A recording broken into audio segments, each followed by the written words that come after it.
What is going on, everybody? AHS Rules back again with another video, and I am back in my wheelhouse. If you are new here, you've been watching my basketball videos. I've been making basketball, NBA videos the past 2 weeks or so since I started making YouTube videos again. But if you were here back in the old days, I was only making wrestling videos. There's an occasional UFC, very rarely, but 90% of my videos were wrestling related, and it is WrestleMania season, so it's the perfect time to do it. So it is now the All-Star break in the NBA. So I was like, let me take a small break. It is also I've kept thinking to myself, this is a very weird part in the NBA season where trades obviously can't happen. Like buyouts, like nothing, I don't think anything dramatic is going to happen in the second half of the season where I have to make a like breaking news video for it like I did with only the KD situation because the other ones are more breakdowns. That being said, this video and my planned next video are non-NBA related, but the two after that are NBA related. I'm not going to say they're like projects, but I want to do more research and go in depth with those, so that's why I'm pushing those off, where this I've had kind of worked out for the past couple of days. And the other thing is more of a thought. The other videos coming up, it's more of a thoughts thing, so I don't really need a whole breakdown, but I will have notes for it as well. But minute in, let me just get right into it. We're going back to my roots, wrestling fantasy booking. I used to, like I said, back in the day, I used to do retro reviews, TV reviews like Raw, SmackDown, ROH, and wrestling fantasy booking, which I always enjoyed doing this. So what I'm going to do, I've got 16 matches. The good thing with WrestleMania is it's two nights, so you don't have to have all 16 matches on one night. But back in the day, I'm going to keep saying back in the day in this video a lot, but back in the day, you would have had 16 matches on the card, and you would have wanted to pull your hair out. But we're blessed to have Mania be 2 nights. So the way I have this done is I have on the WrestleMania Wikipedia page, there are 5 matches announced. I agreed and have those 4 of those matches wrote down on here. There's one match I do not agree with, and I'm just changing the booking of it completely. And again, I don't think it's been actually confirmed, but it was teased. So, and also there are a couple of matches on here that were teased that I'm just like, the way it's booking, it's not. But we're 6 weeks away, I believe, from WrestleMania actually happening. So let me just go on and talk about the matches already announced that I agreed with. Both of those being the 2 women's title matches, Rhea Ripley versus Charlotte Flair for the SmackDown Women's title, and Bianca Belair versus Asuka for the Raw Women's title. The only nitpick I have with this is that Rhea is a Raw superstar challenging for the SmackDown title. But again, storyline-wise, it makes sense because when Charlotte won the Rumble, she challenged Rhea, and she was the NXT champion, NXT star. I guess it just kind of proves that SmackDown's women's division is not as strong as Raw's. That's why most premium live events it's Raw women's matches, but it is what it is. I'm not going to complain about it at the end of the day. Both of them should be very good matches. So yeah, another match. This one kind of pains me a little bit, but Seth Rollins versus Logan Paul. The reason it pains me is Seth Rollins always seems to get screwed at WrestleMania. He's talked about in interviews and several times he wants a big main event match at WrestleMania, and he had a great year last year, and I think that everybody kind of thought that the Mania main events going in, like if you were talking last year, you thought the Mania main events, night 1 would be Seth and Cody, and night 2 would be Roman and Rock. And we're not getting either, which isn't the end of the world, but it's just kind of like Seth always gets the short end of everything, and it kind of bothers me. And another thing, this is kind of a bit of a hot take, but not really. I'm not the biggest Logan Paul fan, and I'm going to admit I don't watch, like I will put out if it like a premium live event pay-per-view. I call them premium live events to be smart, but a pay-per-view is on that he's wrestling. So SummerSlam, for instance, he wrestled in The Miz. I had the match on mute. I was on my phone, but like if I saw he did the elbow drop through the table. I was impressive. I'm just not a big Logan Paul fan for things outside of wrestling. Anytime I see the Paul brothers on Twitter or on TV or just anything, I just go the opposite way. I just don't care for them. And it's always been like that. So it definitely bothers me seeing one of my favorite wrestlers face Logan Paul, but they've already teased it and announced. I can't even say announced it. He even interfered in the chamber match. So it is what it is. And then the last match. It is kind of weird that the main event match will be the 4th match talked about on here. That's kind of how it is. Undisputed WWE Universal title match. Roman Reigns, Cody Rhodes the rightful match to be taking place. Hopefully, Cody wins. I like Roman, but I feel if he wins, it's going to make so many people mad. There's not really a guy out there that can challenge Roman, and it's just kind of, we need new champion. We need a new champion. We need, because Cody hasn't really, besides Seth Rollins, he hasn't really faced that many people. So you got a whole new set of challengers, and it makes Roman Reigns interesting because we haven't seen him in 900 days without him being champion. 900 plus days now without being champion. So it gives him something new. Also, he's got a great storyline going on with the dissension problems with the bloodline. And Cody, like I said, he's got a new set of challengers. Again, I've kind of thought this. If Cody hypothetically lost, they are wasting so much momentum because we've got a 2-month plus build of building Cody Rhodes up to be this big star that he is. And it would just kind of be a waste because it's like, oh, well, maybe he can win at SummerSlam. Maybe he can win somewhere else down the road. I'm like, no, this is the time. Have Cody win.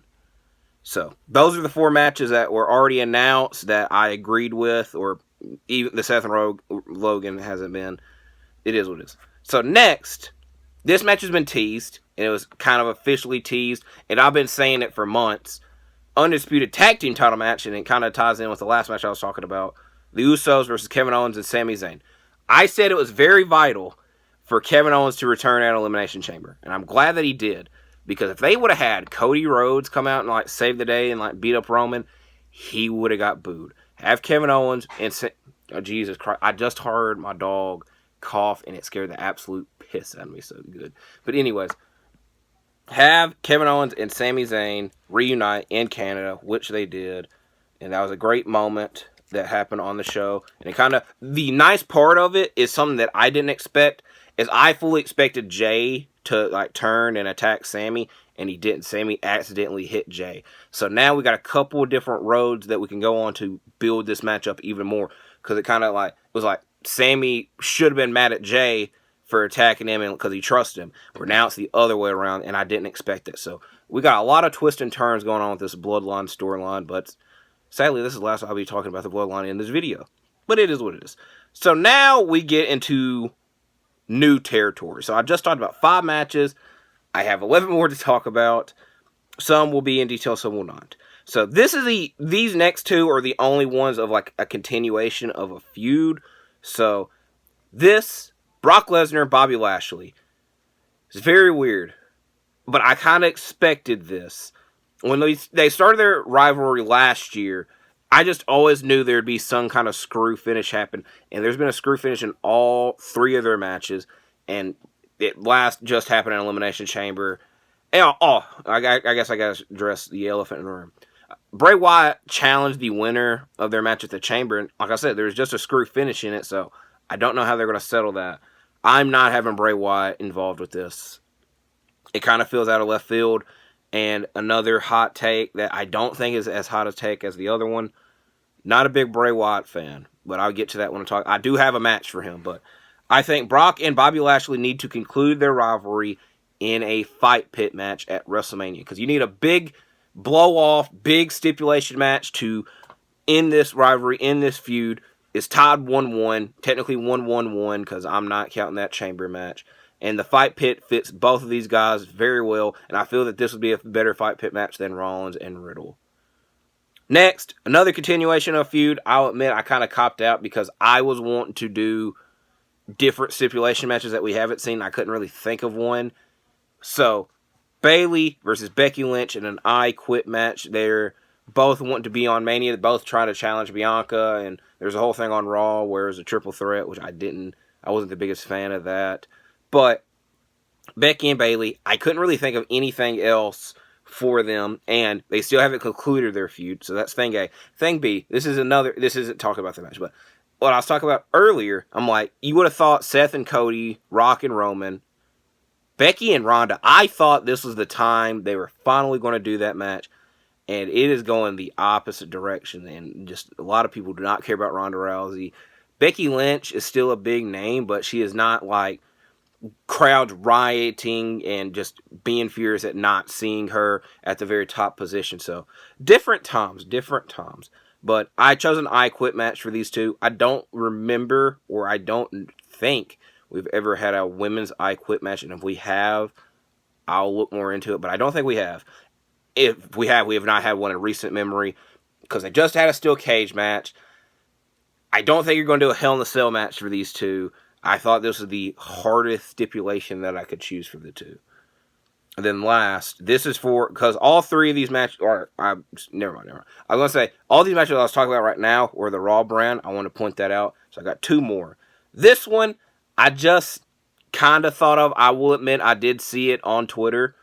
And I don't remember who tweeted it, but I think a lot of people have suggested it, so I can't just give credit to one person. But this is a very random match out of left field. Edge versus John Cena. Because originally I had Edge versus Finn Balor. But I feel that rivalry needs to be done. And if Elimination Chamber is the end of that rivalry, good. And it kind of seems like it is, because Edge is challenging. I need to cut this TV off because it's flashing lights. Edge is challenging Finn Balor. No, he does challenge Finn Balor. He's challenging Austin Theory on Raw for the United States title, which I don't think he's going to win that. If he did, I wouldn't be that mad, but I don't think he's going to win that. So I chose Edge and John Cena. John Cena might wrestle at WrestleMania. He might not. It's in Hollywood. It's a big deal. Edge, I don't know of anybody like right now that you could just plug in and face Edge at Mania on such a short build. That's why I was continuing the Finn feud, but I feel a lot of people would be very sour if that was the case. So that's why I chose John Cena. The two have a long history. It has been quite a long time since we've seen these two wrestle. It's just a quick plug-in feud for Edge on this road to WrestleMania. Now, this is the last Raw match that I have booked, but it's the battle for the new Mr. WrestleMania. Now, you're probably wondering, that's a very prestigious title to have. So, this is going to be the first of two times that I mentioned this, but on my WWE 2K22 Universe mode that I did last year, I had this rivalry take place, and it happened at WrestleMania. It was the battle for the new WrestleMania. Shawn Michaels was like there, and he set up the match, and the whole 9 yard. But I have Johnny Gargano, who very astute, has been under the Shawn Michaels ladder for many years now, against AJ Styles. We've not seen AJ Styles in a hot minute. He injured his ankle at I believe, the last day or two of last year. And I looked up ankle injury recovery time, and it said 6 to 8 weeks. So I don't know the severity of the injury, but I felt that this would be a big match to not pass on. And if AJ Styles is available to wrestle at WrestleMania, he is going to wrestle at WrestleMania. And he, again, fits under that banner of the new Mr. WrestleMania. So, that's it for the Raw brand. Now I have two SmackDown brand matches. The rest are interpromotional. So let me get Bray Wyatt, Karrion Kross. I feel they're too big of names to leave off the card, at least Bray Wyatt. But like I said, Bray Wyatt, when he came back, I was happy. I'm never happy to not see anybody be involved, be on TV. But just since he's been back, I have not cared about Uncle Howdy. I've not cared about the thousands of promos he's cut. They've been passionate and good, and it's nice to see. It's just at the end of the day, I don't care. I really don't care about Uncle Howdy. Karrion Kross, kind of the same thing. Goody's back at WWE. Goody's a big deal, but it's just he has not really done anything. It is very crazy that the first thing he did when he came back was attack Drew McIntyre and look at Roman Reigns, and he's not been anywhere near Roman Reigns since. Kind of as a sign, in my opinion. But Bray Wyatt and Karrion Kross, both their personalities fit each other. I don't know why Karrion Kross is wrestling Rey Mysterio again. Rey Mysterio has he has a lot of better things he could do, in my opinion. So, I just booked these two to wrestle each other. I already know this match is not happening because Bray is teased to face Bobby or Brock, which bothers me, but I just booked these two to wrestle each other. Next, this is a great match, and it is the second of two times that I am mentioning my Universe mode. So, in my Universe mode last year, I had Drew McIntyre be Intercontinental Champion all year, and he lost the Intercontinental title at WrestleMania to Gunther. So, I just want to point that out because it's kind of similar to this, but it's not really. But I have Gunther, who's the Intercontinental Champion now, versus Drew McIntyre and Sheamus. Now, if you watch Stash Club Wrestling, shout out, I left a comment on their newest podcast video because they were suggesting, or one of them was suggesting, that maybe it should be a triple threat match at Mania, Sammy, Cody, Roman. And I left a comment. If you see it, shout out to you. But it was pretty much saying, I am very much over triple threat matches happening at Mania, because we've had a lot since 2004. So 2000, or not 2000, 20, we had a triple threat match. 20, and these are specifically for the world title. Now, I know I'm talking about the Intercontinental title, and I'm trying to, like, defend myself by also talking about it. So I'll get to that. This long tangent pays off in the end. So 20, 22, 24, 25, 30, 31 technically was, but I'm not going to count it because of the cash in. And then 37. So that, I believe it's 7, might have been technically 8. And all those involved the Royal Rumble winner, except for one, and that was the 25 one, which I might not even count that. But anyways, there's been a lot of triple threat matches happening at Mania, and I'm just kind of over it, because WrestleMania should be big one-on-one. A winner and a loser, not losers. So that's thing A. And then in that tangent with the world title match is just like, if you win the Royal Rumble, you were supposed to get the title shot. Not another person. If they cash in a Money in the Bank, which has only happened once, that's fine and dandy. But I'm kind of over the forced triple threat matches. This one, however, makes sense. A lot of people want to see Gunther and Sheamus again. Me personally, I don't. We've seen it. I'm a firm believer in this kind of a realism UFC type of thing. If a rematch happens in the UFC and you lost both times, so in this instance, Sheamus lost twice, you're not supposed to get a third match. And you're supposed to do a lot to earn that third match, which Sheamus, I love Sheamus, hasn't. Drew, on the other hand, needs a big match, needs a big moment. He's kind of fell down a cliff ever since challenging Roman, because he was on the Roman level. This is the Roman level, just in September. Now he's like here, the tag team level. Or not, I'll put it here, the tag team level. So with this match, Sheamus wants Gunther. I personally want to see Gunther and Drew McIntyre, like I did in my universe mode. And the best thing about this is, I'd have Gunther win, and it leads to another Drew and Sheamus feud. Now, I know you're like, well, that's original. And then I'm like, I'm saying, they've feuded twice in 2 separate years, because they feuded before WrestleMania 37, before Drew faced Bobby, and then last year they feuded before SummerSlam to see who would face Roman at Clash at the Castle. This time around, though, I'm having Drew be the heel. Yes, I'm booking heel Drew McIntyre. So that's kind of this is the only match besides the Cody and Roman match that Cody and Roman and Asuka and I guess Kevin and Sami, like, I haven't booked winners for this, I just realized, but this is the first, one of the only times I did it. It is what it is. I'm having Gunther win this. So now we're at interpromotional matches. We got 5 matches left. I'm almost done. So I'm just going to go through these quickly. The Andre the Giant Memorial Battle Royal I have on the show. I know that this match has happened on the SmackDowns before the past 2 years, and then the year before that they didn't even do it, which was understandable. I am a firm believer, get everybody on the card. It is a big match. You got everybody in town for it. And some people, this might be their only time they're in the company for WrestleMania. At least have them walk down that aisle. I know a lot of people are like, they don't care about the Battle Royal. I do. I really do. So, I have Shinsuke Nakamura winning this Battle Royal just because there's not really a notable name that could win it. And we have not seen Nakamura in a hot minute. And it kind of would give him a boost because once Triple H has taken over, all of his NXT kids, I don't want to say kids, but all of his NXT people will flourish, where Nakamura really hasn't. And Nakamura was obviously a big deal in NXT, so this would be kind of the starting point of pushing Nakamura once again. And the Women's Battle Royal, that had somebody that was a memorial for, but there's obvious reason why it's not anymore. I had Liv Morgan win it.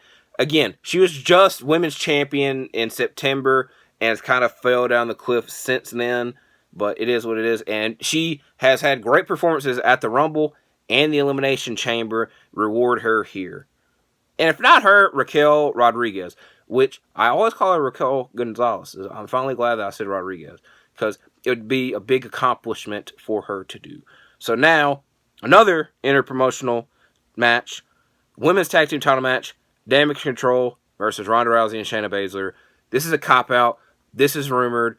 Ronda and Shayna, have them as a tag team. It is what it is. I thought Ronda, again, going back to last year, I'm like, Ronda's going to wrestle at Mania. And then she's probably going to like ride off in the sunset because I thought it was going to be Ronda and Becky, end it there. But no, Ronda's continuing. I imagine if Ronda and Shayna are being booked, they're going to either A, win the titles, or B, be mad that they didn't win the titles and then feud with each other. But I imagine they're going to win. So this sets Damage Control and a Frenzy. And this is going to be a future YouTube short, what I'm about to say. But have Io Sky win the Money in the Bank. So that's a bit of a teaser for a YouTube short. So I just want to point that out there. Next, I'm trying to think. Because I'm missing one. Okay. This is another one that I saw on Twitter. And I did some research on. But I don't remember who said it. And again, it's kind of one of those occasions where a lot of people have said it, but I'm copying it, but I really like it. So, Damian Priest and Dominic Mysterio versus Rey Mysterio and Bad Bunny. I know that Rey doesn't want to face Dominic. And if I imagine, hypothetically, that match is going to happen at some point. It's just storyline reasons why it hasn't happened. The reason I've added Bad Bunny and Damian Priest is A, Bad Bunny and Rey Mysterio together would be a cultural, I'm trying to think, explosion. Just because they're two big stars. And when Bad Bunny first came to WWE, I'm like, why is he not with Rey Mysterio? Because that would be a big deal. But it boosted up Damian Priest, made Damian Priest a big deal, which I appreciate that, and it was smart booking in the end. Where this time around, Damian Priest is on the opposite side. Bad Bunny's like, hey, what the hell are you doing? Which I know is a Bad Bunny impersonation. I'm not a Bad Bunny impersonator. So, Bad Bunny, very upset with Damian Priest and Dominic Mysterio. It sets up perfectly. Because Damian Priest is a heel. Dominic Mysterio wants Rey Mysterio. Bad Bunny wants Damian Priest. It kind of just worlds collide type of situation. I know I was really struggling there. There's a lot of Dominic and Damian is kind of getting confusing. So last match, interpromotional United States title ladder match. It has been a minute since we've seen a ladder match at Mania. The last one would have been at 36, the SmackDown Tag Team one. This is the last time we saw a singles title in a ladder match. I believe it was 32 that Zack Ryder won.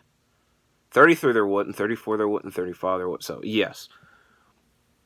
So, and it's normally the Intercontinental title, but I do not see Gunther participating in the ladder match, where Theory, I hypothetically could. So in this match, I have it Theory, Montez Ford, Finn Balor, The Miz, Ricochet, Kofi Kingston, LA Knight, and Braun Strowman. Problem is, I do not know who would win, but I know a lot of people don't like Theory. Anybody but Theory. There you go. So, that is it for how I would book WrestleMania 39. I know that a lot of the matches have already been announced, but it is what it is. WrestleMania season is right around the corner. I will be making more. I'm trying to think what my timeline of wrestling videos is going to be, because I don't really know. Because I like making NBA videos, and like I said, I don't want to make videos about this match is announced for WrestleMania. Hypothetically, we'll see. I want to make more wrestling videos. I can tell you that. So we will see you when I see you there. Like I said, I have one more non-NBA related video. Then I got 2 more NBA related videos. And then after that, we're off to the races. Anything and everything can happen. But it is what it is. Thank you for watching. Please like and subscribe. And I will see you in the next video. And yes, I have not been picking my nose. My nose itches. This is a great ending. My nose, I have not picked my nose, but my nose itches right around here. And I keep fucking doing this. So, I'm not picking my nose. I want that out there.